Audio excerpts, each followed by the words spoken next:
But if you ask any white person what their culture is, they will tell you that they don't have one.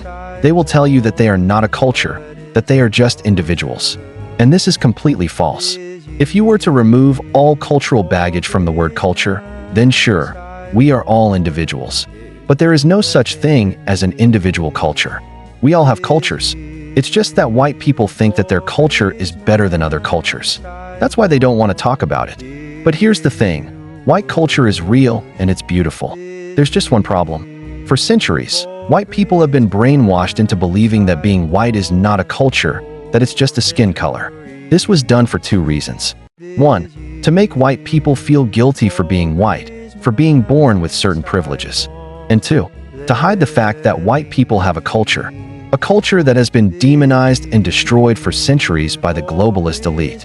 Let me say it again for the people who didn't listen the first time. White people do have a culture, and it's beautiful. But if you ask any white person what their culture is, they will tell you that they don't have one because they have been brainwashed. Wake up in the real world where we all have a culture. Wake up and be proud of your beautiful white culture. Be proud of your European ancestry. Be proud of your history. Don't let the globalists continue to brainwash you.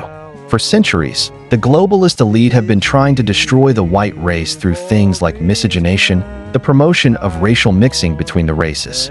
However, the concept of white culture is highly problematic and misleading. It ignores the diversity of cultures that exist within Europe and among people of European descent and reinforces harmful stereotypes and generalizations.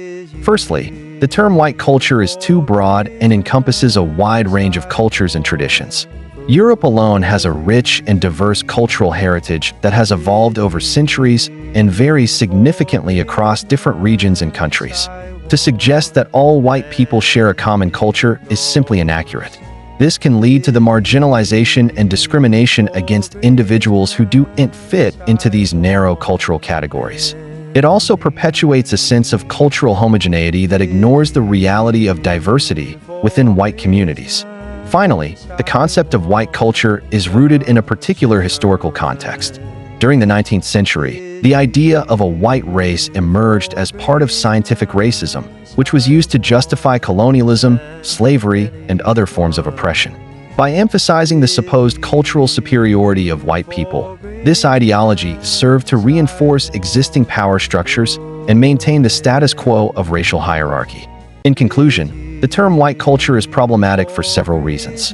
It oversimplifies the complex cultural tapestry of Europe and ignores the diversity of cultures that exist within and among people of European descent.